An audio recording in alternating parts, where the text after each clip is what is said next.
नमस्कार मित्रांनो, मी गौतम। आज सिव्हिल हॉस्पिटलमध्ये एका पेशंटला भेटण्यासाठी आलो होतो। तिथं पाहिलं तर खरंच खूप भयानक वास्तव आहे।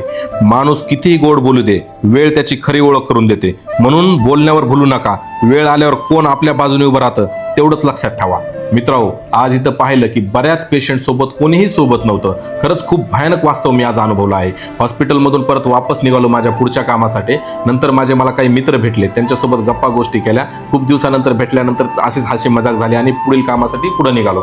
मित्रांनो, रोडवरती पुढे जात असताना मला एक छोटी गाडी दिसली। त्या गाडीमध्ये पुट्टा होता। मित्रांनो, ही गाडी मला हेच सांगत होती, पुट्टा असाव वा कचरा असो की त्याची व्हॅल्यू कमी होत नसते। नंतर मला एक कष्ट करणारा मित्र दिसला, जो रस्त्यावरच आराम करत होता। खरंच हा विचार करणारी गोष्ट होती माझ्यासाठी। नंतर पुढ्यानंतर पाहिलं की मित्रांनो, तुम्हाला तर माहिती आहे मला नवीन नवीन माणसांना भेटायला आणि बोलायला आवडतं। तर एक बाबा दिसले, जे खूप घाईमध्ये होते आणि व्यस्त होते। तर तरी त्यांना बोलून थांबवलं मी। तर त्यांना विचारलं कुठले, तर त्यांना बोललं असं समजलं की ते माळापूरचे आहेत। मित्रांनो, जबाबदारी जेव्हा स्वप्नाची तिरडी बांधते ना, तेव्हा इच्छाही जिवंत असूनही माणसाला मुकाट्याने जगावं लागतं। ज्या वयात स्वतःचा आभाळ शोधायचा असतं, त्या वयात घराच्या छपराची काळजी घ्यावी लागते। काही माणसं हरलेली नसतात, फक्त त्यांना स्वतःसाठी जिंकण्याची मुभाच मिळाली नसते। त्या बाबांच्या बोलण्यातून मला प्रकर्षाने ही गोष्ट जाणवत होती। नंतर त्यांचा नातू हा शाळेच्या नंतरचा वेळ त्या बाबांसोबत देत होता। खूप आनंद वाटला ही गोष्ट पाहून। मित्रांनो, त्याच्यानंतर उद्या एक व्यसनमुक्तीचा पोलीस प्रशासनाचा कार्यक्रम असल्यामुळं साहेबांसोबत साईट व्हिजिट होती, जिथे की ॲडिशनल साहेब होते, PI साहेब होते आणि बरेच प्रशासनातले महत्त्वाचे अधिकारी तिथे